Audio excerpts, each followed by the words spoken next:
आप सभी ज्ञान की आराधना कर रहे हैं। ज्ञान एक ऐसा तत्व है जिसका महत्व जीव के समस्त गुणों में विशेष है। बाकी गुणों की चर्चा उनके स्वभाव को लेकर के होती है, पर ज्ञान की चर्चा समस्त गुणों को जानने के रूप में होती है। जाननहारा आत्मा ज्ञान गुण के माध्यम से जानता है, और इस ज्ञान के लिए आचार्यों ने कहा कि ज्ञान समान न आन जगत में सुख को कारण। ज्ञान गुण संवेदनशील है। सुख दुख का अनुभव ज्ञान गुण के कारण ही होता है। ऐसे ज्ञान गुण के महत्व को समझने के लिए द्वादशांग वाणी का सार पकड़ने के लिए आप सभी शिविर के रूप में ज्ञान की आराधना कर रहे हैं। आज का विषय आपका क्या है बताइएगा। आज का विषय क्या है? कल क्या बताया था हमने? कर्म से संबंधित चर्चा है। कर्म, स्वरूप और सिद्धांत। नोट करो, आज का विषय क्या है? नोट करो, आज का विषय क्या है? कर्म, स्वरूप और सिद्धांत। इसका मतलब ये हुआ कि जैन परंपरा में जैन सिद्धांतों के अनुसार कर्म का स्वरूप क्या है और उसके बंधने के छूटने के सिद्धांत क्या है। कर्म कहते किसे हैं, ये विषय जैनिज्म में बड़ा मौलिक और महत्वपूर्ण है। जैन फिलॉसफी ही कर्म सिद्धांत पर टिकी है। दुनिया ने सबको माना, संसार को माना, ईश्वर को माना, संसार में भ्रमण माना, ये माना वो माना, लेकिन ये जीव संसार के चक्र में भ्रमण क्यों कर रहा है, इसके कारणों में कर्म जैसी फिलॉसफी किसी के पास नहीं है। अगर कर्म की फिलॉसफी नहीं है तो केवल कथा कहानियों से सामने वाले को संतुष्टि होने वाली नहीं है। हाँ, कथा कहानी तो माध्यम बनते हैं, पर उसमें फिलॉसफी क्या है? प्रथमान योग के ग्रंथों में तीर्थंकर भगवंतों की कथाएं हैं, सलाका पुरुषों की कथाएं हैं, भव्य जीवों के भव भवांतर हैं सब हमने पढ़े, तुमने पढ़े, सब पढ़ेंगे। लेकिन जब तक ये चर्चा न आए कि ये क्यों हो रहा है, किस कारण से हो रहा है, जीव क्या है, जीव कर्मों से कैसे बंधा, कर्म क्या है, कर्म बंधते हैं तो किस रूप में, फिर उन्हें अलग करने का उपाय क्या है, अगर ये फिलॉसफी नहीं हो तो वो कथा कहानी भी हमें रस नहीं दे पाती हैं। प्रथमान योग के ग्रंथों में इसलिए आचार्यों ने कथानक तो लिखे, लेकिन उन कथानकों में संसार परिभ्रमण के कारण भी बताए और उससे छुटकारा पाने के उपाय भी बताए, और उस जीव के कथानक में संसार परिभ्रमण बताते हुए अंत में निर्वाण भी उसका बताया, जो हमारा परम प्रयोजन है। इसलिए वो प्रथमान योग के ग्रंथ भी हमारे लिए बोधि और समाधि के निधान बन जाते हैं, कारण बन जाते हैं। चारण योगों में प्रथमान योग का भी अपना बड़ा महत्व है।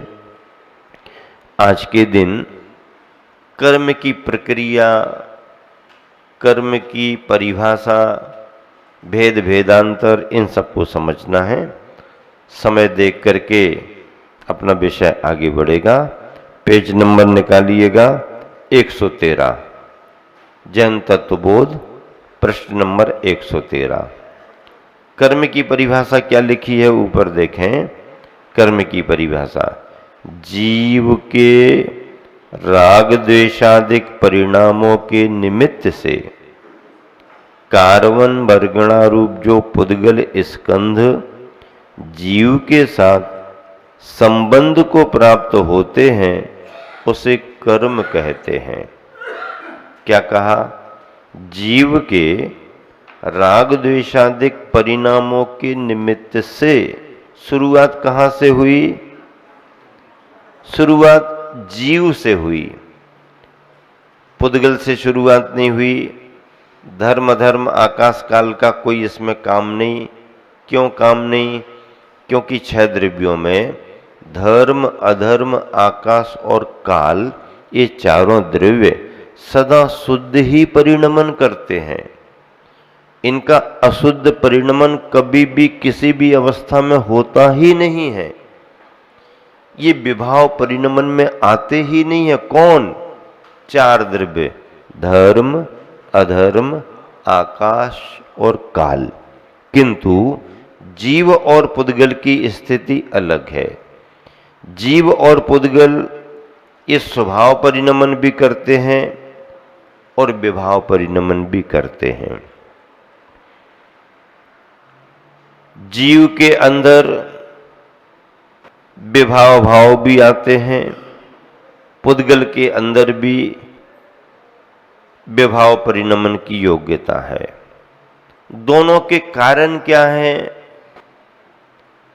जीव के अंदर विभाव परिणमन करने का कारण उसकी एक निजी जो जीवती शक्ति है, उसमें राग द्वेष का परिणाम। और ये राग द्वेष का परिणाम केवल एकमात्र जीव द्रव्य में ही आएगा, क्योंकि जीव चेतन है, बाकी सब जड़ अचेतन है। जड़ अचेतन द्रव्य में कभी भी चेतन भाव नहीं आएंगे। जीव में चेतना शक्ति है, चेतना में ज्ञान दर्शन आता है, ज्ञान दर्शन के विभाव परिणमन में राग द्वेष आता है। तो जीव मात्र में एक ऐसी शक्ति है जो अपने परिणामों में, अपने भावों में राग द्वेष भी लाता है। पुद्गल, धर्म, अधर्म, आकाश काल में राग द्वेष नहीं है, इसलिए 4 द्रव्य सदा शुद्ध रहते हैं। लेकिन पुद्गल अशुद्ध परिणमन करता है, तो क्या जीव के तरह राग द्वेष परिणामों के कारण करता है? नहीं, जीव की तरह राग द्वेष के परिणाम पुद्गल में नहीं है। क्यों? क्योंकि पुद्गल में जीवनी शक्ति नहीं है, चेतना का परिणाम नहीं है, अचेतन है, जड़ है। तो फिर पुद्गल में विभाव परिणमन कैसे होता है? तो उसमें जो उसके मूल गुण स्निग्ध रूक्ष हैं, स्निग्ध रूक्ष गुण है, उन स्निग्ध रूक्ष गुणों के कारण पुद्गल में स्वभाव विभाव परिणमन होता रहता है। स्निग्ध रूक्ष गुण धर्म, धर्म, आकाश काल में नहीं है, जबकि वो भी अचेतन है, वो भी जड़ है। लेकिन धर्म, धर्म, आकाश काल में स्निग्ध रूक्षपना नहीं है। अजीव और पुद्गल में अंतर होता है। 4 द्रव्य, धर्म, धर्म, आकाश काल, ये अजीव द्रव्य तो हैं, लेकिन पुद्गल द्रव्य नहीं है। अजीव इसलिए कहा क्योंकि उसमें जीवत्व तो नहीं है, चेतना नहीं, इसलिए वो अजीव है। लेकिन पुद्गल इसलिए नहीं कह सकते हैं क्योंकि उनमें स्निग्ध रूक्ष गुण नहीं है, इसलिए वो अजीव तो है लेकिन पुद्गल नहीं है। इस पुद्गल के लिए अजीव होते हुए भी पुद्गल क्यों कहा गया? पुद्गल को अजीव भी कहा जाता। क्यों कहा जाता? क्योंकि इसमें भी ज्ञान दर्शन गुण चेतना नहीं है, इसलिए पुद्गल अजीव है। अजीव होते हुए भी इस अजीव को पुद्गल क्यों कहा गया? क्योंकि इस अजीव में स्निग्ध रूक्षत्वाद पुद्गल के गुण हैं, इसलिए इस अजीव को पौद्गलिक कहा गया। परिणमन विभाव रूप कौन करते हैं? जीव करता है और पुद्गल करता है। दोनों के परिणमन में क्या फर्क है? पुद्गल अनुरूप में शुद्ध रहता है और स्कंद बनता है तो अशुद्ध माना जाता है, विभाव में आ जाता है। अनुरूप में वह शुद्ध है, लेकिन जब भी अणु अणु मिलकर के स्कंद बनते हैं तो उसकी वो अशुद्ध परिणति मानी गई। फिर स्कंद बन करके वह पुद्गल बिखर बिखर करके अणु भी बन करके फिर शुद्ध हो जाता है, फिर अणु अणु जुड़ करके फिर अशुद्ध हो जाते। मतलब पुद्गल में अनेकों बार, असंख्यातों बार, अनंतों बार शुद्ध अशुद्ध का खेल चलता रहता है। फिर शुद्ध हुए, फिर अशुद्ध हुए, फिर जुड़े, फिर बिखरे, फिर जुड़े, फिर बिखरे। लेकिन जीव के साथ ऐसा नहीं है। जीव के साथ कैसा है? जीव अनादि प्रवाह में अभी अशुद्ध अवस्था में चला आ रहा, चला आ रहा, चला आ रहा, चला आ रहा, अभी तक अशुद्ध ही अवस्था में चला आ रहा। लेकिन एक बार अगर शुद्ध हो जाए तो फिर लौट करके पुनः वो इस संसार में अशुद्ध अवस्था को प्राप्त करेगा ही नहीं। ये जीव के प्रति सिद्धांत है। मतलब अशुद्ध परिणमन करता रहे तो करता रहे, करता रहे, करता रहे, लेकिन एक बार जब भी वो शुद्ध हुआ तो फिर वह पुनः अशुद्ध परिणमन कभी नहीं करेगा। ये जीव के साथ ऐसा सिद्धांत घटित होता है, किंतु पुद्गल के साथ वह फिर शुद्ध होता है, फिर अशुद्ध होता है, फिर शुद्ध होता है, फिर अशुद्ध होता है। इसके अलावा चार द्रव्य जो हैं वह सदा शुद्ध ही रहते हैं, शुद्ध ही रहते हैं। कभी भी किसी भी अवस्था में धर्म अधर्म आकाश और काल द्रव्य में अशुद्ध विभाव परिणमन होता ही नहीं है। ये 6 द्रव्यों का सार संक्षेप आप सबने समझा। कर्म की परिभाषा क्या बन रही है? फिर से मिलान करें। जीव के रागद्वेषादिक परिणामों के निमित्त से। अब देखो, कर्म की जहां भी जब भी चर्चा आएगी जीव को पहले पकड़ना पड़ेगा। धर्म धर्म आकाश काल द्रव्य की कोई भूमिका नहीं है। पुद्गल की चर्चा हम बाद में करेंगे, लेकिन मूल में किसे को पकड़ना पड़ेगा? 6 द्रव्यों में जीव द्रव्य को पहले पकड़ना पड़ेगा। कर्म बंध रहे हैं, कर्म बन रहे हैं, कर्म छूट रहे हैं। कर्म की चर्चा जब भी करना पड़ेगी जीव को पहले पकड़ना पड़ेगा। अगर जीव को नहीं पकड़ा अपन ने तो कर्म की कहानी बनेगी ही नहीं। मूल आधार क्या है? जीव, फिर जीव के परिणाम। अगर जीव के राग द्वेष के परिणाम ना हो तो लोक में ठसाठस भरी हुई पुद्गल की वर्गनाएं कभी कर्म बन ही नहीं सकती। स्वतंत्र उनमें कर्म बनने की योग्यता है ही नहीं। उन पुद्गल की वर्गनाओं को हम स्वतंत्र रूप से कर्म संज्ञा दे ही नहीं सकते हैं। कर्म संज्ञा तो उन्हें तब मिलेगी जब जीव के राग द्वेष परिणाम का निमित्त बने। इसका मतलब हो गया कि संसार का कर्ता धर्ता मूल मुखिया तो जीव ही है।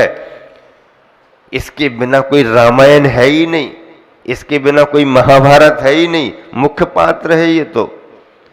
बनारसी दास जी ने नाटक समय साल लिखा, आचार्य कुंद कुंद स्वामी ने समय साल लिखा, आचार्य अमरचंद्र स्वामी ने समय सार के कलसा लिख दिए और बनारसी दास जी ने समय सार का नाटक लिख दिया। अब उस नाटक में बनारसी दास जी ने इतना अच्छा चित्रण किया, इतना अच्छा चित्रण किया, इतना अच्छा चित्रण किया कि जीव को रंगमंच पर ला करके एक विशेष कलाकार दिखाया। जीव मुख्य कलाकार, जीव मुख्य पात्र है। नाटक का अभिनय का मूल पात्र तो जीव है। जीव है तो सभी बाकी के सहयोगी हैं, और जीव ने तो उन्होंने क्या चित्रण किया, बड़े मजेदार अच्छे लहजे में। बनारसी विद्वान थे, उन्होंने अच्छे तरीके से लिखा। उन्होंने क्या लिखा? उन्होंने कहा, वो भगवान से बात करते हैं कि भगवान, इस जीव ने जो अभिनय नाटक करके आपको दिखाया है वो आपको पसंद आया कि नहीं आया? अगर पसंद नहीं आया तो फिर से इसको संसार में भेजा दो, और अगर पसंद आ गया इसका नाटक तो इसे इस नाटक से मुक्त करके अपने पास बुला लो। खत्म काम। जीव ही मुख्य पात्र है।